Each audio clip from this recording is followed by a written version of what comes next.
I can go up here to the upper left-hand corner to one of my file menus and change the mode from being prediction of the outputs.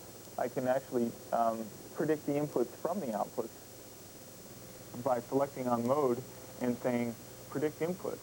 And what this is going to do is it's going to allow me to set a target desired output value and ask the system what are the appropriate inputs to achieve that desired output.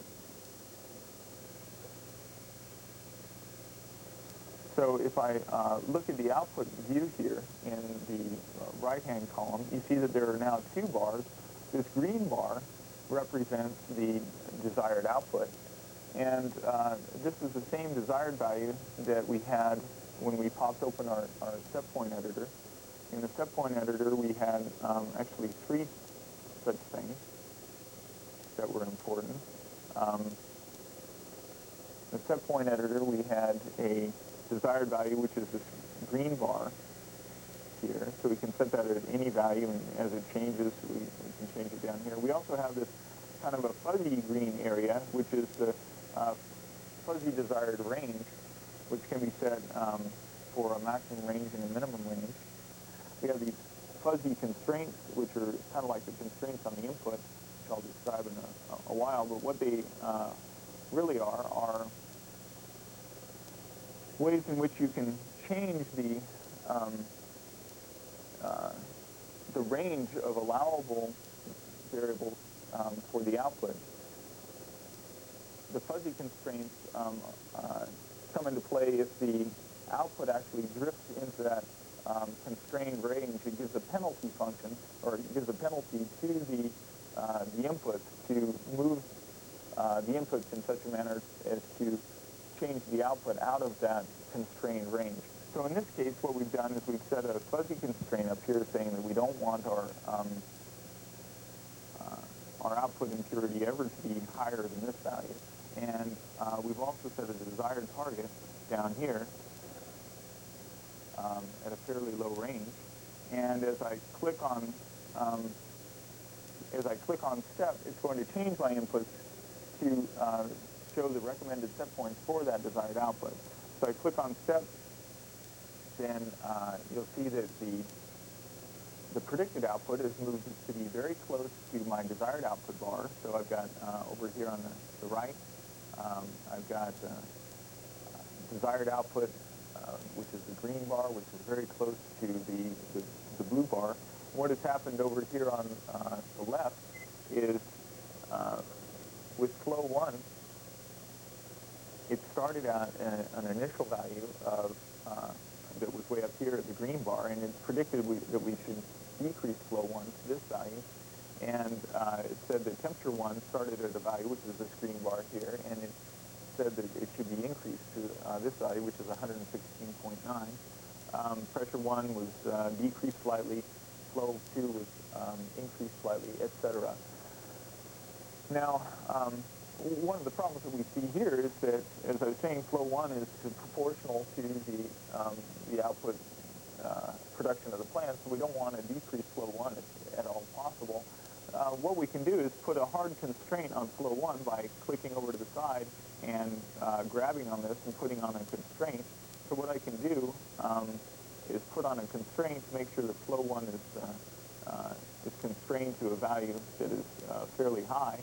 Now, I can also do that by clicking on the set point editor and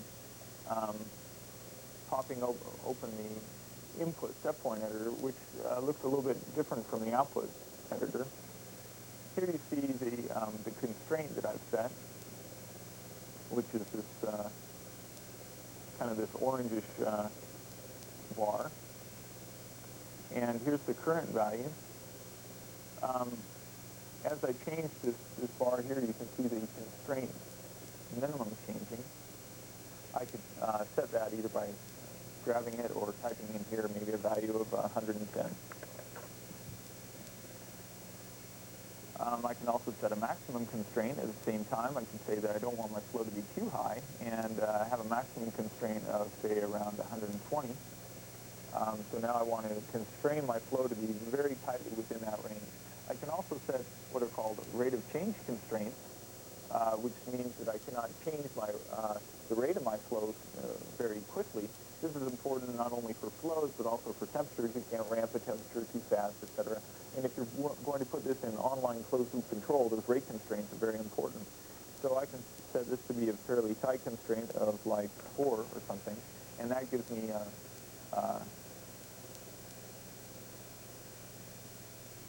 this orange bar here corresponds to my maximum increment constraint. I can set a maximum decrement constraint, which is the maximum rate of change to decrease the output. That can have a value of 4 as well. And then this is a band around the current value, meaning that on any particular time step, I cannot decrement it by more than a value of 4, or in this case, increase it by more than a value of 3.5 on any particular time instance. For this particular example, that means that every half an hour I cannot decrease the flow by more than a factor of 4 units. I can also pop open strip charts for one of these inputs if I wanted to, just by clicking on the strip chart on off, just the same way as the output. So when I apply this now, I have another view which is a very constrained flow. As a matter of fact, let me make this flow very, very constrained, highly constrained around this area.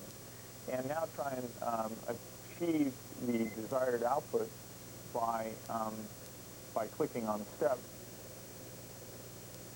And now when I click on step, I see that I can't achieve the desired output as closely, and that my flow is within the range that I've specified. So in doing this, I can play these step points and what-if games and put on other constraints as well. I could maybe constrain temperature 1 from ramping up against its upper limit, and do the optimization again. And in doing so, I can play around with all sorts of different scenarios of how to constrain my inputs to achieve my desired output, etc. If I had multiple outputs, I could play around with the cost coefficients on those desired outputs, the fuzzy desired ranges, etc. We can also do what's called change the view of how the data is displayed, and we do that by going to the lower left-hand corner and clicking on the view. That pops up the view dialog box, and here it gives us several options. For example, I can tell it not to show the constraints on the output, not to show the constraints on the input, and takes those away. I can tell it to show the rate constraints on the input, so it puts the orange bars up there, which are the rate of change constraints, so I can actually see them on this screen as well as on the set point. They're always displayed on the set point editor screen. In this case, I'd like to show just the constraints on the input, constraints on the output, and it also has another very important feature, which is this so-called confidence interval. Now, the confidence interval takes a few minutes to calculate when we click on it, and it will warn us that it may take several minutes to calculate this. And what it's doing, I'm going to go ahead and say, go ahead and calculate that. What it's doing is it's going out and calculating the confidence of the model as it runs through all of the patterns and calculates a number that is very analogous to the student's t-statistic, meaning that as we make a prediction of an output, then we're going to predict with that the error of our output, which will give us an error bar. And if we have a confidence interval of, say, 90%, that means that 90% of the time, our prediction is going to be within the error bar of the actual value. The actual value is going to land within the interval that we have around our prediction, which is our error bars. If we had, for example, a 50% confidence interval, that means that 50% of the time, the actual value would land within the error bars of the predicted value, which means that it could be a much tighter error bar. And if I have a 99.9% confidence interval, it's almost 100% accurate. That means I have to have a larger error bar to account for that very high confidence. So I'll click open this. It's already done calculating. Depending on the size of the data set, it could take longer or shorter. But I'll display the confidence interval for the output. I'll click on done, and I'll go back up here and run through the data set unconstrained, predicting the outputs with that confidence interval, and see what it looks like. I'm going to take the source from the data set, and I'm going to take the mode to predict outputs, and I'm going to take away the constraints on the outputs and focus in on the outputs as a function of time and as we run through the data patterns. So I'll click on continuous update, and I'll start first stepping through the data set. And here you can see the error bars, which are these little barbell-shaped objects around the current value. That tells us what our confidence interval is. Well, how do I set the confidence interval? I click on the dialog bar, or the set point editor button to the left-hand side. And when I click on that, it shows me exactly what the current value is and the confidence interval. The confidence interval is down here in this lower left-hand corner of the set point editor block. And it shows me what the current confidence is around the current value.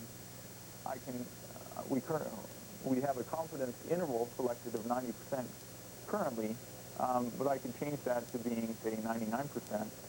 Click on apply, and now click on step, and we'd expect our error bars to increase. Whereas if I change this to 50% and click on apply and click on step, then the error bars decrease, because we only have to be right 50% of the time. We can have a real tight error bar around there. What I'll also do is I'll pop open our scrolling window and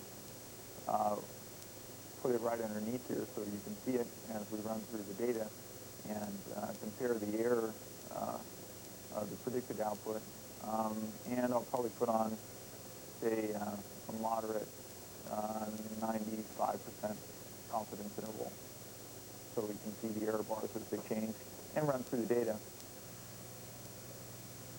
As we do this, we can see that we have a very accurate prediction. Even with a 95% confidence interval, we have a very accurate prediction of what's going to happen in the plant. And we can see the error bars changing as a function of the different patterns. In summary, what this set points and what if screen allows you to do is to perform what if experiments by changing the inputs and seeing what's going to happen through the outputs.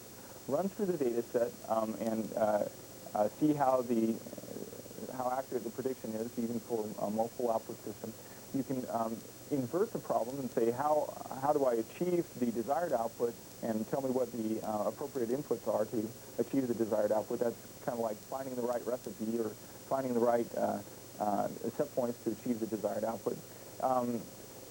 It can also be used as kind of like a training tool or a simulator where you could show an engineer or a new employee how the plant might behave under certain situations. So this is actually a very powerful tool. In the output set point editor, we have some rather novel and very important factors that can be used in this situation, and also in the situation where you have multiple outputs, where you have cost coefficients, fuzzy desired ranges, fuzzy constraints, and constrained regions on one side or another. We also have the ability to calculate confidences of our answers. So this is an extremely powerful tool and a very useful one for learning about the process and obtaining process insights. In the first example of the quick start problem, we had a system where we were mainly doing prediction, and when we were doing the set point recommendations, it was assumed that all of the variables were controllable, that is, independently settable from each other. Now, in many real-life situations, of course, that's not always the case. Often you have what we call controls, which are knobs that you can actually turn, and then you have also sensors, which are measured variables that are not directly manipulatable, but are a function of the controls, and also possibly external information or external influences that are perhaps unmeasured disturbances that are happening in the plant. So in this example, we're going to go through an example where we have both controllable variables and measured variables, as well as our output variables that we're interested in. And here we're going to build a model which is called a control model that will take that into account. In this particular example, we have 5 controls. We have 6 state variables that happen to be important and 8 other state variables that are not important that in the Quick Start 2 manual, we go through a series of how we tell you to cull out those variables and eliminate those, find that they're unimportant, and pull them out of the model to build a simpler model. But for now, we're just going to build a model with 5 controls and 6 important states, and the 3 output variables, which are going to be pulled into our set points and what up screen to be optimized. Here you can see that in this scatter plot of x versus y, or control 1 versus y, you can see that the data is highly non-correlated. There's no discernible relationship between C1 and the outputs, no discernible relationship between C2 and the outputs. Same thing for C3, and the outputs are not correlated at all. We can also look at the correlations between Y1 and the other output variables. Of course, Y1 is perfectly correlated with itself, so we get a nice straight line there, but it's not correlated with Y2 or Y3 very well. It's kind of a scattered mess in here. We can look at the correlations between Y2 and Y1 and Y3, and also Y3 versus Y1 and Y2. And you see kind of a very scattered behavior there. It's kind of clustering around the center point with some real offshoots here that are swings probably in the process dynamics.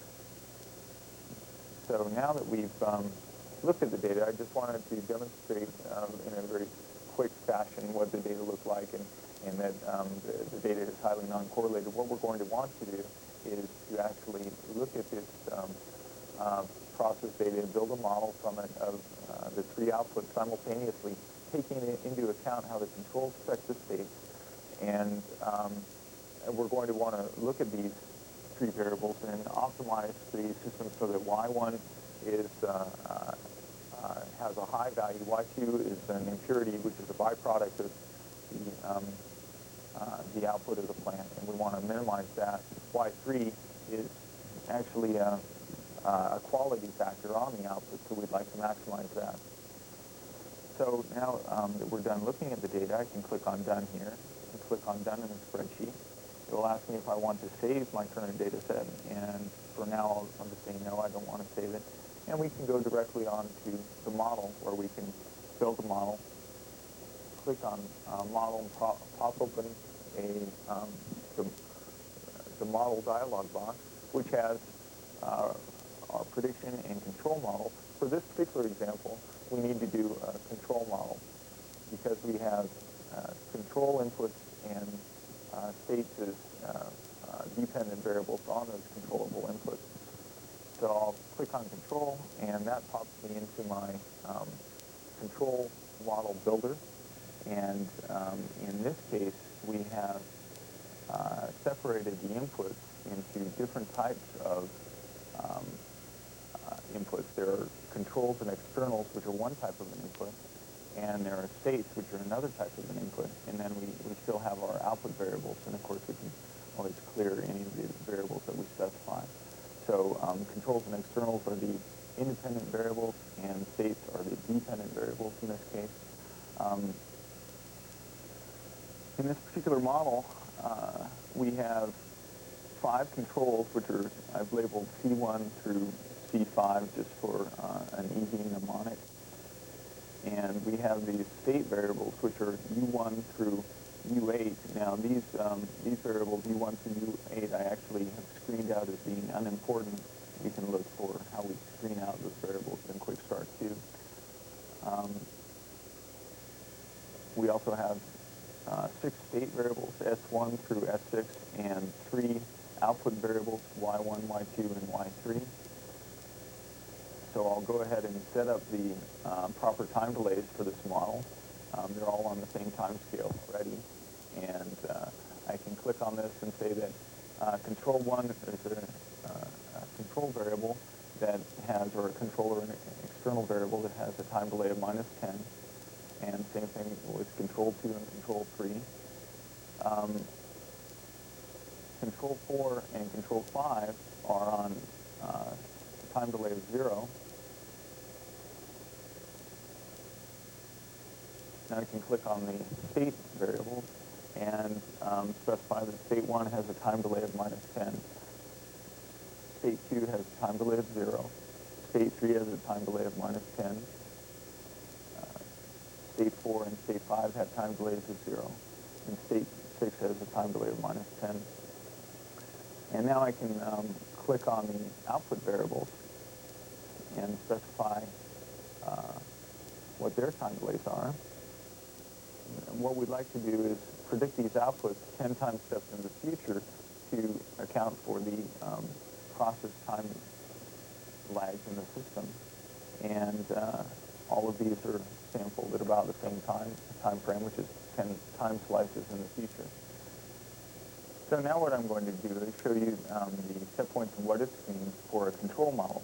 And this screen is slightly different from what we saw in Quick Start 1 because in that case we only had inputs and outputs. Here we have controls and states, and we have to deal with those slightly differently.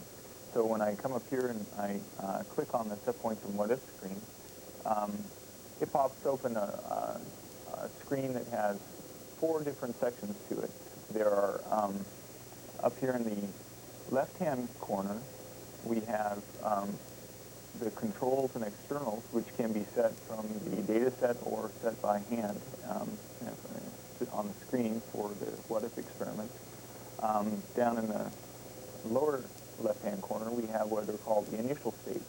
Now, this information is important to provide. Of course, if this is online, you'd have all the state information that is being shown there.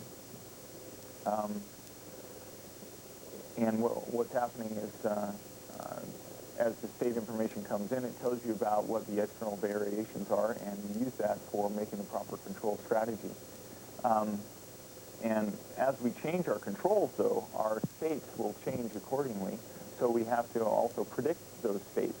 By the way, this particular methodology that we've developed here is, I believe, quite unique to Pavilion Technologies. It was a breakthrough in understanding the mathematics of how one deals with a nonlinear system where you have dependent and independent variables and how to project out the information to the independent variables, which are the controls.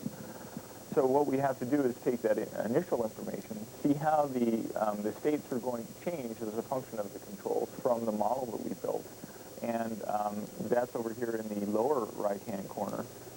The predicted states will change as we change our controls.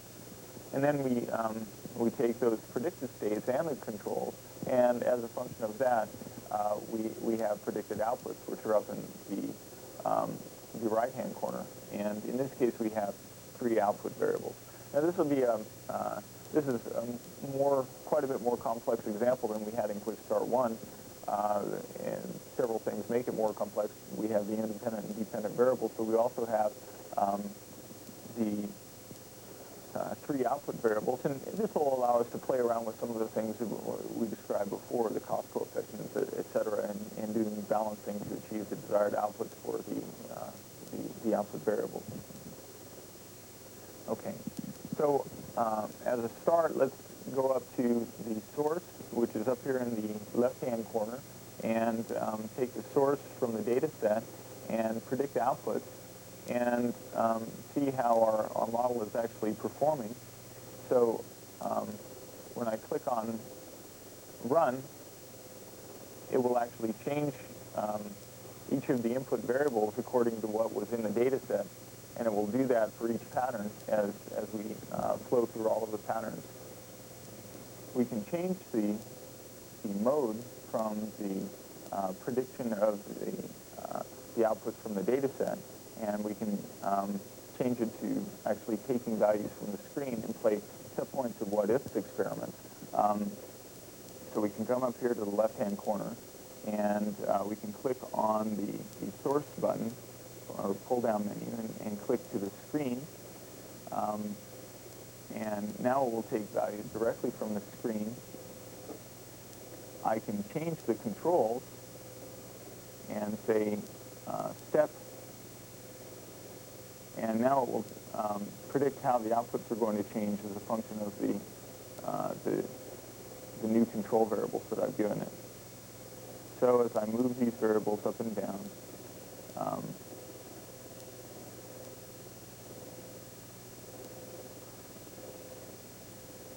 I can see what's going to happen to my outputs as a function of the controls. Now, in doing so, note that the predicted states also change. We can also invert the problem, as we did in Quick Start 1. In this case, what we're trying to do is to achieve the desired outputs. So we can change the mode from being predict outputs to being predict inputs. So I come up here and click this to being predict inputs by pulling down on the mode predict inputs menu. If we go up to the outputs, which is up here in the upper right-hand corner, and we look at the desired bars, which are these green bars sitting here, the goal is to actually set the output number 1 as being high because it's one of the products. Output number 2 we'd like to set low because it's actually an impurity, which is a byproduct of production. And Y3 is also a quality factor of the product, which we'd like to set relatively high. So we'll set that up here. Now, when I do that, and I'm on the mode of predict inputs, and I come down to the steps, we'd like these to move closer to the desired outputs. We try and achieve both of those, or all 3 of those criterion being satisfied simultaneously. And in doing so, the system has changed the positions of the controls and externals. If we go over to the first screen, we see that control number 5 has been moved up from where its initial starting condition up quite a bit. Control number 4 has been moved down quite a bit from its initial starting condition. Control 3 is moved only slightly. C2 has been moved up slightly, and C1 has moved down slightly from where it started. So here we've been able to achieve the